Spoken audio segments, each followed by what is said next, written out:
What's up, everyone? Welcome to Design Forum. In this series, you will learn about some of the methods and tools you will need to create your very own custom logos in Adobe Illustrator. In this series of tutorials, we will be recreating the Design Forum logo. Let's get started. So go ahead and open up Adobe Illustrator and create a new document. So File, New, or you can hit Command N. And this box will pop up. Here you can type in the parameters of the document that you want to create and press OK. And I'm going to open up an image I saved to my desktop of a pencil I found online that will work great for the logo that we want to create. There are many ways you can go about recreating an image like this in Illustrator.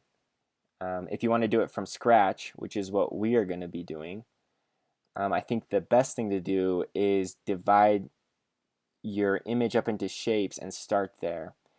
So you can see in this pencil, there's a triangle on the front where the lead is, and then there's a rectangle for the body and kind of a beveled rectangle back here for the eraser.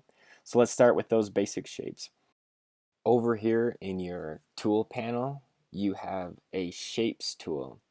And mine might not look the same as yours. Mine's a rectangle right now. But if you click and hold the shapes tool down, you can select from a number of different shapes. And what we want right now is the polygon tool. So go ahead and click on the polygon tool and then just click anywhere on your artboard. Then this panel will come up, which will give you an option to change the number of sides. Let's go down to 3 to make this triangle, and then rotate it so we can make the pencil lay on its side.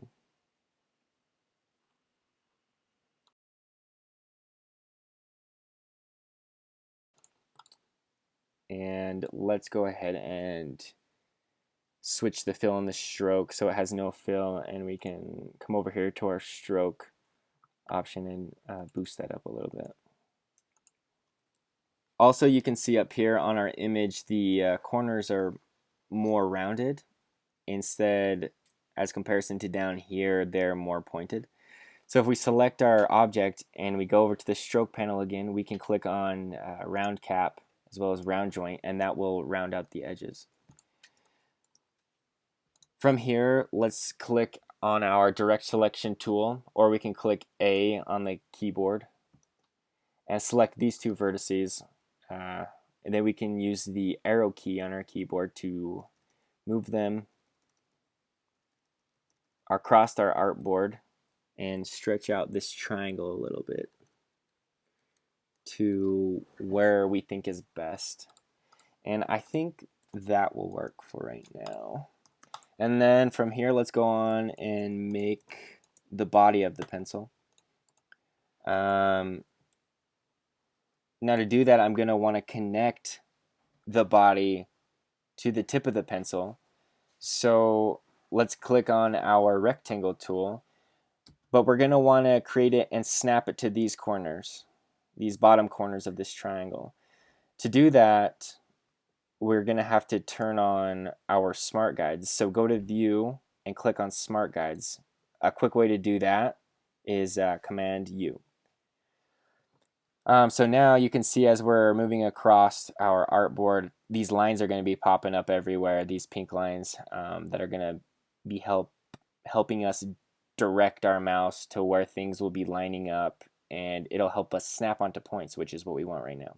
So right now it says we're on an anchor, which is what we want. So click and drag and create a rectangle big enough for the body of this pencil. And we don't have to recreate exactly the image above, so I think I want to make a pencil a little bit longer for our logo. So go ahead and do that, and then I'm going to teach you about a tool that I really like in Illustrator called the Pathfinder tool. And we're going to use that to make this one shape instead of two. So right now we have a triangle and a rectangle. But if we select both of those and we go to our Pathfinder, which is you can be found up here. Click on Window and go all the way down to Pathfinder. Where are you? Here it is. Click on it right here, and then it will pop up. And I already have it over here, so I'm just going to click on it over here. This helps you use shapes to create different shapes, basically. So if we select both of these shapes right here, and we click on the Unite button, it's going to make one big shape, which is exactly what we want. So that looks pretty good. And then on newer, I'm going to round off this back end right now to create that eraser look. And on newer versions of Adobe Illustrator, there are what are called active corners, which are great for artists. It just makes creating rounded corners so much easier. So thank you, Adobe, for that. So what we're going to do is get the direct selection tool, select these two vertices back here, and then we can click on these little targets and pull those down to create a more rounded edge end for that eraser.